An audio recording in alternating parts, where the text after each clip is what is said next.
Students, CO ஒரு ஒடுக்கும் கரணி நிரூபி. இந்த ஒரு கொஸ்டின் ஒரு 2 மார்க்லேயே 3 மார்க்லேயே கேட்குறாங்கன்னு வச்சுங்க. இந்த ஈக்குவேஷன்ஸை மட்டும் சரியாக எழுதுங்க. அதாவது carbon monoxide 3CO plus Fe2O3 gives அந்த 3COவும் O3யும் சேர்ந்து 3CO2 கார்பன் டை ஆக்சைடாக போயிடும் ப்ளஸ் 2Fe. அப்போ Fe2O3யை Feயாக ஒடுக்கம் பண்ணியிருக்கிறதால கார்பன் மோனாக்சைடு சிறந்த ஒடுக்கும் காரணி. சரிங்களா? அடுத்தது மெக்காஃபி செயல்முறை. அது என்னென்னா அலுமினியம் குளோரைடை ப்ரிப்பேர் பண்ணுற மெத்தட்.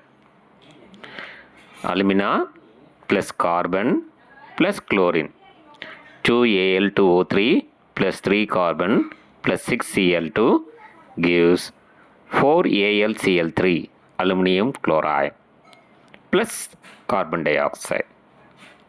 ரைட். சரி, இப்போ கார்பன் மோனாக்சைடு ஒரு ஒடுக்கும் காரணி நிரூபி இந்த கொஸ்டினும், மெக்காஃபி செயல்முறை இந்த கொஸ்டினும் நம்ம முக்கியமாக எதிர்பார்க்கலாம். மற்ற எல்லா கொஸ்டின்ஸும் நீங்கள் படிச்சிருப்பீங்க. சரி, இதை கொஞ்சம் நல்லா பார்த்துங்க. சரிங்களா?